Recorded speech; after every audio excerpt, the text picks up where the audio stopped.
নমস্কার বন্ধুরা, আশা করছি সকলে খুবই ভালো আছেন। বং কিচেন বনানী নতুন একটা রেসিপি আপনাদের কাছে উপস্থিত করছে। সেটা হলো কলা পাতায় পুঁটি মাছ পাতুরি। অনেকে অনেক রকমভাবে পুঁটি মাছটা রান্না করেন, তো আমি আজকে এইভাবে করলাম। তো প্রথমে আমি একটা থালা নিয়ে নিলাম। থালার মধ্যে পুঁটি মাছগুলোকে আগে একটু নুন মাখিয়ে রেখেছিলাম। তো পুঁটি মাছগুলোকে থালাটার মধ্যে রেখে দিলাম। তারপর একে একে আমি প্রথমে একদম পাতলা পাতলা করে আলু কেটে রেখেছিলাম, সেই আলুগুলো দিয়ে দিলাম। তারপরে দিয়ে দেব টমেটো কুচি, তারপরে দিয়ে দেব আমি পেঁয়াজ কুচি। একে একে আমি সমস্ত উপকরণগুলো এইভাবে দিয়ে মেখে ঝুঁকে তারপরে আমি এই মাছটা করব। এরপরে অনেকগুলো লঙ্কা মোটা মোটা চিড়ে রেখেছিলাম। তারপরে দিয়ে দেব আমি ধনে পাতাটা দিয়ে, এরপরে দিয়ে দেব হলুদের গুঁড়ো, লঙ্কার গুঁড়ো আর লবণ। একে একে আমি সমস্ত মশলারও উপকরণ দিয়ে দেব। তারপরে দিয়ে দেব সর্ষের তেল দিয়ে আমি হাত দিয়ে ভালো করে ওটাকে মেখে নেব। এমনভাবে মাখবো যাতে অর্ধেকটা পুরো রান্নার মতনই প্রায় হাফটা মাখা জোগাড় হয়ে যাবে। তো বন্ধুরা, এইরকমভাবে একবার মাছ করে পুঁটি মাছ রান্না করে খেয়ে দেখবেন, আশা করি খুব ভালো লাগবে।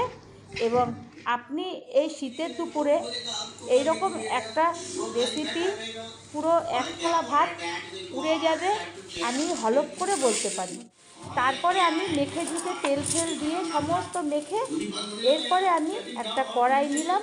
কড়াইয়ের মধ্যে কলা পাতাগুলোকে কিছুটা নিচে দিয়ে দিলাম, আর ওপরে যে পাতাটা দেবো যেটার মধ্যে মাছ ছাড়বো তার মধ্যে আমি দিয়ে দিলাম তেল।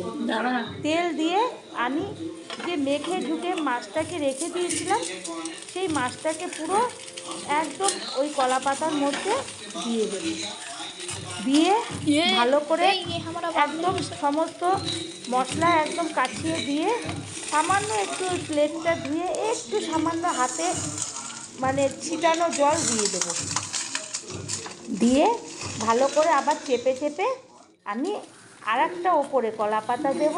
দিয়ে তারপরে একটা থালা চাপা দিয়ে আমি এই মাছটা রান্না করব।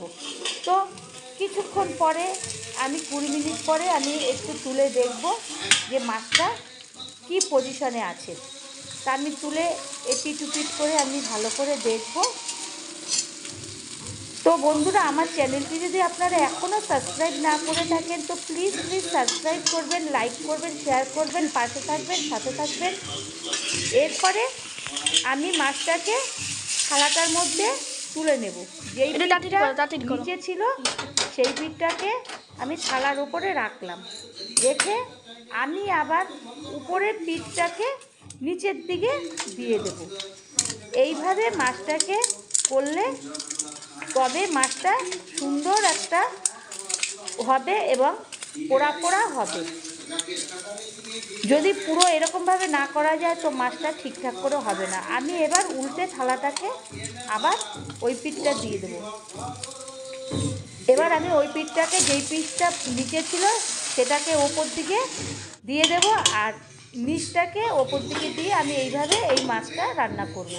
তো কিছুক্ষণ পরে আমি আবারও থালাটাকে উল্টে দেখব মাছটা কি পজিশনে আছে। তো আমি এইভাবে মাছটাকে তুলব। আমার চ্যানেলটিকে সাবস্ক্রাইব করবেন আর পাশে থাকা বেল বাটনটি অতি অবশ্য করে তুলবেন, তাহলে যে কোনো রেসিপি আমি ছাড়লে সবার আগে আপনাদের কাছে পৌঁছে যাবে।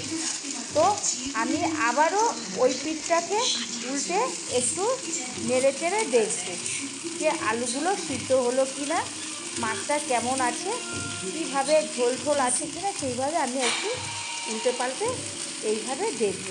দেখে আমি তারপরে আবারও ঢাকনা দিয়ে ঢেকে দেব। তো একবার এরকম একটি মাছ বাড়িতে অতি অবশ্যই করবেন এবং আমি একটা তারপরে উল্টে পাল্টে একটা প্লেটে তুলে নেব। তো যে কোনো নতুন আবার একটা রেসিপিতে দেখা হবে, ততক্ষণের জন্যে ধন্যবাদ।